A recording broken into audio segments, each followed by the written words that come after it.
بسم الله الرحمن الرحيم. اللهم صل على سيدنا ومولانا محمد وعلى ال سيدنا ومولانا محمد وبارك وسلم وصلي عليه رب زدنا علما رب اشرح لي صدري ويسر لي امري. نو منګه دا ویډیو چې زمونږه مذهب دا دی چې د افعال حسیونه نه دا بریغ قبها لعینه وي او د افعال شرعیونه چې نه راغلي نو دا د قبها لغیره د وجنا چې دا اصلا خو جایز وي خو وصفا چې دا غیر جایز وي. او امام شافعي رحمت الله علیه د خپل ځان د پاره په دلیل کې وای د خپل امام شافعي رحمت الله مسلک داره کا افعال شرعیون نه وي او کدا افعال حسیون نه وي دا به واقع کیږي په قوه اهل عینه باندې قبیح غیره بنوي او دا غیر په ځان د پاره د دلایل یو دا چې لکه په قبیح عینه او په غیره کې اصل جندا قبیح عینه دی دوی وجنه او دویم دا دی چې لکه دا منهیان هو دا معصیت ده او کوم څه چې معصیت وي نه مشروع نشي کېده نه دې جوابات د بیا د وی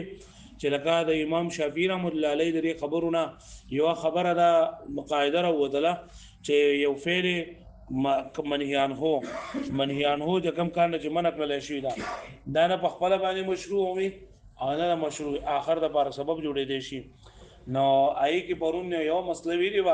د دغه په باره کې چې حرمت مصاهرت د پزینه سره نه ثابتېږي ځکه حرمت مصاهرت دا یو انعام دی چې الله تعالی په خپل نعمتونو کې ذکر کړی دی او دا یو زنا چې فعل حرام دی منهیان هو دی نو دا د هغې لپاره سبب نشي جوړېدی او موږ ورته وایو چې نه زمونږ چې څنګه حرمت مصاهرت په زنا سره ثابتېږي دغه په دوایي د زنا سره هم ثابتېږي ځکه چې دلته کې مقصد دا زنا دا پکې نه ده بلکې دلته کې هغه جزئیت او بعضیت علت ده چې سړی صحیح حصہ د زنانه او د زنانه صحیح حصہ د سړی خزه او د ورننه وتله او په دې نه بیا ولد جوړ شو دی ونه ولد نسبت وانه ته کیږي نو دا خبره چې څنګه په وتی حلال کې دغه شم په وتی حرام کې ده نو دې څنګه چې په وتی حلال سره حرمت مصاهرت ثابتېږي دا شم په دې سره حرمت مصاهرت ثابتېږي حرمت مصاهرت کې کا سړیو جو په سړی باندې موضوعي لورو او د موضوعي مور او که خزه وا د باخذ باندې د واتی پلار او د واتی زوی دا اول حرامي او بیا په نور حرامي اوس په دې باندې چیرې دا امر منهیان هو دا نه په خپل باندې مشروع وي او نه د مشروع د بل کار لپاره سبب جوړېدل شي نو په دې باندې دویمه تفریح ذکر کوي چې لکه غصب چره دا مفید د ملک نه غصب دا مفید د ملک امام شافعي رحمۃ اللہ علیہ فرمای چې غصب دا مفید د ملک نه ځکه غصب په خپل باندې حرام کار دی او معصیت کار دی او د دې په ذریعه سره چې ته ملکیت دا نشي ځکه ملکیت دا امر مشروع دی نو او دا یو انعام دی یو احسان دی نو په دا باندې دا امر مشروع دی مالک کې دی نشي زمونږ د امام صاحب رحمت الله علیه د احناف مسلک دا دی چې کله یو سړی ولګېدو او د چانه سشید غصب کو او بیا د غاصب ولګېدو او د مقصود منه له دغه مقصوبت سیس تاوان ورکو چې تاوان ورکو وز د مالک دی وز د مالک وې کتل د مالک ونه ګرځي نو یو سړی سره با هغه بدل او مقصوب شي او بدل به سره ځوانه په جمع باندې راشي پوه شئ لکه دا عبد الله دی عبد الله ولګېدو د محمد صادق نه سسیس پټ کو یو غلامي ته پټ تختو غلامي ته غصب کو غلام امیر خان دی نو دا عبد الله سي شو غاصب شو او دا محمد صادق سي شو مغصوب منه او هغه امیر خان ته انداسه شو مغصوب شو وس دا ولګېدو دا عبد الله ولګېدو او دی دغه لري صادق لري چې دا مقصود منه دی د لري مقصوبه سیس قیمت ورکو تاوان ورکو نو خبره بدی کیدا چې آیا دا عبد الله وز د امیر خان مالک شو که مالک نشو امیر خان مالک شو که مالک نه امام شافعي رحمت الله علیه وی چې کدی عبد الله تاوان ورکو دی محمد صادق لا خو بیا هم د مالکی نه ځکه چې دا غصب ناروا کار دی امر منهیان هو دی دا نه په خپل باندې مشروع دی او نه ملکیت د پاره دا سبب ګرځي شي فو شو باندې ما ورته وایي چې دا صحیح ده یو د دې مالکی ځکه دې مالک نشو نو په دې صورت کې با د دې سړي سره بدبل راشي یعنی یو خو با د ملکیت د ملکیت کې راشي غلام هم د ملکیت کې راشي او تاوان به سره مرته چې کم تاوان ور کړل نو د یو کس سره بدلونه راشي او حال له جدا خبره صحیح ده نو کته په دې زمانه کې چې زموږ په دې باندې چې دی مالک ته نو که په دغه زمانه کې دی امیر خان کده کر وندې کړي ګټه وټې کړي نو داګه دغه مالک کېږي شي دا غاصب مالک کېږي شي او چې نشي مالک کېږي پوه دا وایي به زموږ ولا يفيد الغصب الملك او فائدہ نور کوي غصب د ملکیت عطف على تثبت دا عطف ته په تثبوت معنی ولذا قال لا تثبت حرمه المصارته وين ثابت دي حرمت المصارته او فائدہ نور کوي غصب د ملکیت وتفريع ثاني للشافعي او د امام شافعي رحمۃ اللہ علیہ پر دویمه تفریع او چې لکه غصب دا فائدہ د ملک نور کوي دلیل سره لأن الغصب حرام ومعصية ذاك غصب چې دا حرام دی او معصیت ته فلا يكون سببا لامر مشروع نو دا سبب نشي ګرځي د امر مشروع د پاره چې امر مشروع هغه ملک ته اذا هلك المغصوب کله چې هلاک شي سو مغصوبه وقضي عليه بالزمان او په دغه باندې فیصله وکړل شي رسو د زمان د تاوان وعندنا او د موږ بنسبانه يملك الغاصب المغصوب بعد الزمان چې کله غاصب ولګیدو او د مغصوب لري تاوان زمان ورکو نو دغه غاصب د تاوان ورکولو نو ورستو دا غاصب د مغصوبه څه شو مالک شو نو چې مالک شو فيملك امسابه الباقيه في يده نو مالک بچی دا غټه وټه کول باقی د پلاس کې یعنی په دغه زمانه کې چې د امیر خان کومه ګټه وټه کړی دا نو دا ولدي عبد الله بشیر غاصب بشي وينفذ بيعه الماضي او دغه مخکینه بیع چې دا بس شي نافذ بشي لانه لو لم يملك الغاصب المغصوبه وکثرت دا غاصب لري مغصوبه سید مالک نشي بل بقي في ملك المالك نو او بلکې بده باقی پاتې شو په ملک د مالک کې نو لجت مع البدلان في ملكه نو جمع بشي دو بدلونه د ملکیت کې چې اساس لري هو الاصل مع الزمان چې هغه اصل هم دی یعنی غلام هم دی او دا سره تاوان هم دی وذلك لا يجوز او دا جائز دی فلما ملك المالك الزمانه کله چې مالک شو دا کله چې مالک شو فلما ملك المالك الزمانه کله چې مالک د زمان مالک شو نو یجب واجب دي ايام لك الغاصب المغصوبه چې دا غاصب د مغصوب مالک شي لکه پوه شو مې معنی یعنی الله دا پیسو مالک شو نه پکاره چې له مغصوبه سره مالک شي فالزمان عنده بمقابله اليد الفائده عن الملك نو د امام شافعي رحمۃ اللہ علیہ په باندې دا تاوان چې په دې سړي باندې دا ولې دی نو دی وی چې دا قبضه فوت کړو دا قبضه نه فوت شو وکړه یعنی دی کله چې دا غلام غصب کو ددنه لس ولې وسره شل ولې وسره نو دا تاوان دا غیر مقصود د یې فائدہ لري چې دا قبضه فوت کړو هغه پوه شو به معنی چې قبضه فوت کړو نو دا د لس ورځې 15 ورځې شل ورځې دا غلام د ځان سره ساتل او دا تاوان درې او عندنا زموږ باندې بمقابله الملك الفائده چې هغه ملک ته نه فوت شوی هغه پوه شو به معنی یعنی د ملکیت ته نه لاړو کنه دې چې کله دا غلام غاصب کله دا غلام غصب کو نو د مغصوبانو د ملکیت نه لاړو نو موږ وایو دا تاوان چې وس دی ورکي نو دا د ملکیت کم چې ملکیت ته فوت شوی دای په بدله کې ورکي نو چې ملکیت په بدله کې دا ورکو خبره ختم شوه او هغه چې نه دا باندې تاوان لازم دی د یې فائدہ د وجه نه چې دا قبضه فوت کړی دا الا فی المدبر مگر په مدبر کې نه ځکه مدبر غلام څه ته ویل کېږي لکه چې هغه آقا سره دا خبره کړي چې ته په زمانه مرګ نه وروسته بسې آزاد بینه دغه مدبر خرڅول جایز نه دي کنه نو کوس د مدبر غصب کړو نو په مدبر کې بیا موږ وایو چې وسه غیر فائدہ د وجه په زمان لازم دی او چې مدبر نه نو بای کوم وایو چې د ملک فائدہ د وجه په زمان لازم دی الګه پوه شو به معنی الګه پوه شوي الا فی المدبر مگر په مدبر کې فانه اذا غصب رجل مدبر احد کچته یو سړی غصب کو د بل سړی مدبر وهلك في يده او دا په قبضه کې راس شو هلاک شو دا په قبضه کې راس شو هلاک شو یزمنه دی به ضامن وي ولا يملكه او دی به مالک نه دی جبرا لید الفائده د وجه الذين چې دا یت چې نه فوت لکه پوه شو به معنی ها نو زمونږ په نسبت باندې غصب د ملک فائدہ ور کوي او دا باندې غصب د ملک فائدہ نو ځکه هغه چې غصب دا ناروا کار دی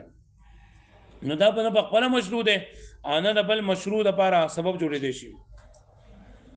درېمه مسله وي ولا يكون سفر المعصيه سببا لرخصته، سفر معصیت دا سبب د رخصت ده. دا رخصت دا کنه چې لکه یو سړی د سفر لاړو او 78 کیلومتر نو دی په لکه سلو رکعاتي زمون 2 رکعاته پکای روجو چې نه روجي کده نه نسی فرض روجي جو کده نسی نه جو نه دي نسی دا شاید قرباني په نشته ده جمعه په نشته ده مسافر لپاره چې کوم شرایط نه هغه باندې باندې دخیږي. دا اوس کدا سفر دي نه کدا معصیت او کدا غیر معصیت. سفر معصیت څه دی لکه د اسلامي حکومت نه وتقدیرو یا د غلام د خپل اقان او تقدیرو نه د سفر معصیت ګناه نه پاره لګي اغلال زی ډاکې لذي نو چونکه دا سفر معصیت ده او دا سفر د معصیت لپاره ګناه لپاره ده نو لہذا دا رخصت چې الله تعالی او نعمت ده نو د هغه لپاره دغه نشو جوړ دي سبب نشو جوړ دي. پوه شو به معنی من وایو چې دا څه د سفر د زیره کنه چې بری قباله عینی نه ده بلکې دا قباله غیر دي نه دا جوړیږي کله کله سفر وی او دا معصیت نه وي او کله کله معصیت وی او سفر پکې نه نو لہذا دا د بل دي ما دغه به دته به اختیار حاصل وکړي مونږ کوي او کنه کوي کا روجي نشي او کنه نشي. ولا يكون سفر المعصيه سببا للرخصه او دا نبوي سفر معصيه سبب د رخصت. تفريع ثالث للشافعي رحمه الله دا درېمه تفریع وذلك لان سفر المعصيه زګه چې دا سفر د معصيه سفر معصيه څه شی دی او سفر الابق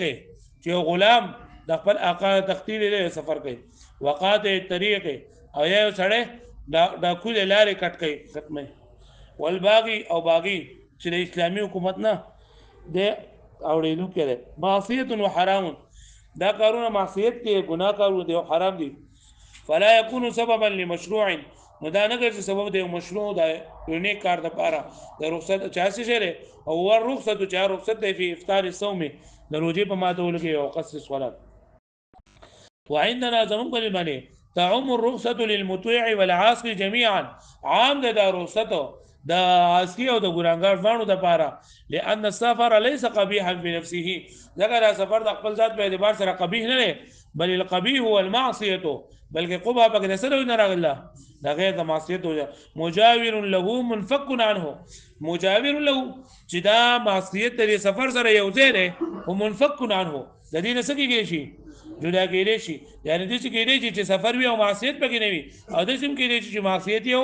سفر نه وي فیصله سبب للرخصه د الله صلاحیت لري سبب د رخصت لپاره الهغه بو شو به باندې سرورمه تفریح وي.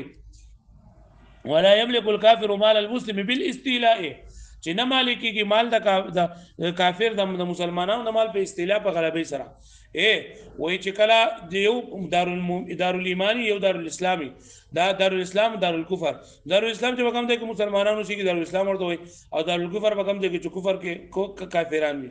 نو مسلمانان په خپل ملک کې اوسېدل مسلمانانو د خپل ملک نه هجرت وکول ځای ته ها یا د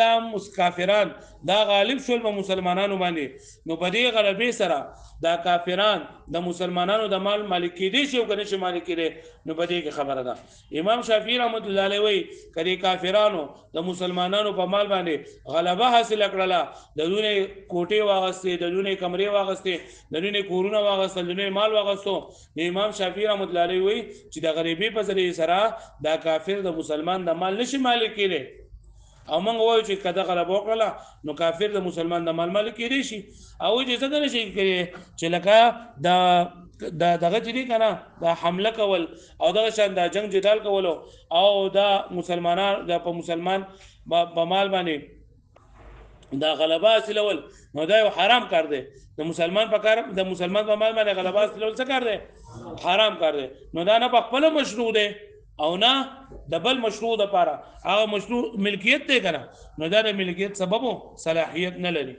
الهغه پوه شو به معنی او موږ وایو چې را دا دی مالکی دی شي مالکی دی شي ځکه چې دا سامان پټ کړی دی د غیر محرز نه غیر محرز نه دا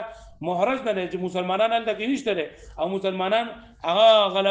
غلبۍ نشته دی نو د مسلمانانو نه د دې هغه یت فوت شو او د کافرانو هغه یت لاړو هم دغه وجه چې الله تعالی په قرآن مجید کې وایي وللفقراء المهاجرین الذين اخرجوا من ديارهم چې دا مالونه د زکات دا ورکولېږي هغه فقیرانو مهاجرینو ته. نو دا د فقیر ویل نو فقیر هغه ته چې دا سره سنئ وصل لګي د ابوبکر دنو غټ دغه غټ کاروبار د عثمان غټ کاروبار یا د نور صحابه کرامو کورونه هم او غټ کاروبارونه هم حدود دي الله تعالی فقرا ویلي دي د دې وجه نه چې کمال سره دونه حالت کې پاتې شوی دي نه تللی دي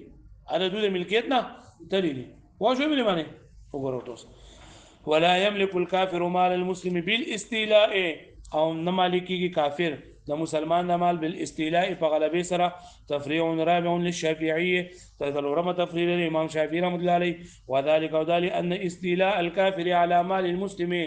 زکه غلبه حاصل ول د کافرانو د مسلمانانو په مال باندې و احرازه بدار الحرب او جمع کول دغه په دار الحرب کې امر حرام و محظور دا یو حرام کار دی او منع کړل شوی کار دی. محظور معنی منع کړل شوی. فلا يصلح صلاحیت نه لري ان يكون سببا لملکه چې دا سبب د ملکیت شي. وعندنا زمون باندې يكون ذلك سببا لملكه دغه سبب د ملک ګرځیدي شي. ولی لان الحفظ اما يكون بالملك او باليد چې حفاظت دی اوسې دا اصلي یا په ملکیت سره او یا په ید سره په قبضه سره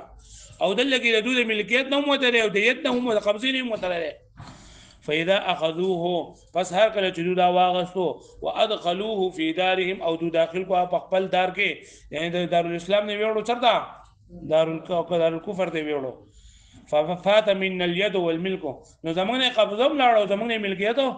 هم لاړو. فكان استيلاؤهم نشوا غلبه حاصل ولدي نشوا غلبه حاصل ولدي على محل غير معصوم فداسي ما الکه چې هغه معصوم نه وي دا عصمت نو کړل شوی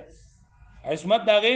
نو کړل شوی بقاء وان كان معصوما ابتداء اگر لدا معصوم ابتداء مطلب دا دی کنه یعنی چې کله د اعمال د په ملکیت کو نو دا معصوم اوس غو د ملکیت نه وته نو معصوم پاتې نشو د اعمال معصوم پاتې نشو لکه پوښتنه به نه مانی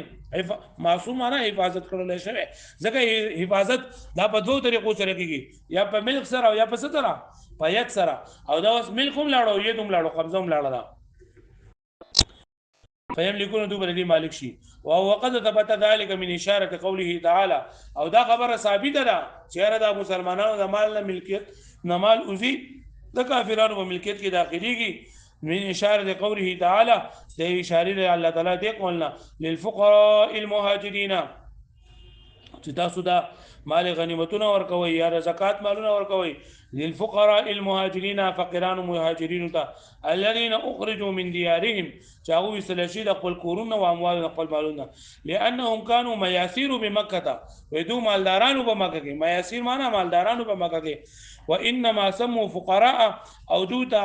فقراء ویل شي دي نو مرده فقراء ورکړل شي استيلاء الكفار على مالهم د وجه د دین چې کافرانو غلبه اصل کړی د دوی په مالونو باندې هغه په شو به معنی هغه سبق کې موقع د امام شافعي رحمت الله علیه چې کوم مقدمه ذکر کړی و چې منهی عنه یعنی هغه کار ځای نه منع کړل شوی دا نه بخپله مشروع ده او نه مشروع اخر لپاره سبب جوړیږي. نو په سبق کې موږ لري یو دا ویلی و چې حرمت مصاهرت د پزینا سره نه ثابتېږي دا په نسبت دغه حرمت مصاهرت دی چې دا یو انعام دی او زنا دا فعل منهی عنه دی نو فعل منهی عنه په خپله باندې منع شوی دا بل مشروع لپاره چې هغه حرمت مصاهرت د بل نعمت لپاره دا څه نشي جوړی دی. او نن سبق کې درې مسائل وي چې لکه غصب دا چونکه حرام کار دی نو دا فائدې نه ملکیت او نور کوي نو کا فائدې نه ملکیت ورنه کې نو بیا دا د مالک سره په دوه بدلونه په یو ځای کې راشي دا په بدلونه نه دي او زمونږ په دې باندې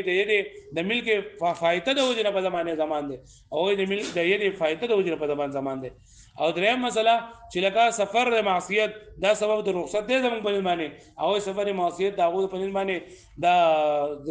سبب د رخصت نه ځکه او چې سفر معصیت په خپل باندې ناروا نه نه په خپل مشروع دی نه مشروع اخر د لپاره سبب جوړې دي شي. پوښتنه مې باندې موږ نه د سفر سره دا قوبه دا خدا قوبه لغیره وصفا او بیا موږ دا وی چې مسلمانانو په مال باندې کافرانو غلبو کی نو دا کافران داغه مالکی کنه کې نو په باندې مالکی هغه چې نه مالکی خوشو به باندې نو په باندې بځ کیږي چې لکه دلته ید هم فوته او ملک هم فوته نو دا د شری هغه د لار مل څه شی فوته او دا نه راغستل دي او هغه وایي چې نه دا چونکې حرام کار دی نه په خپله جایز دی او نه د بل مجایز کار دپاره سبب جوړېږي یاد بشي واړه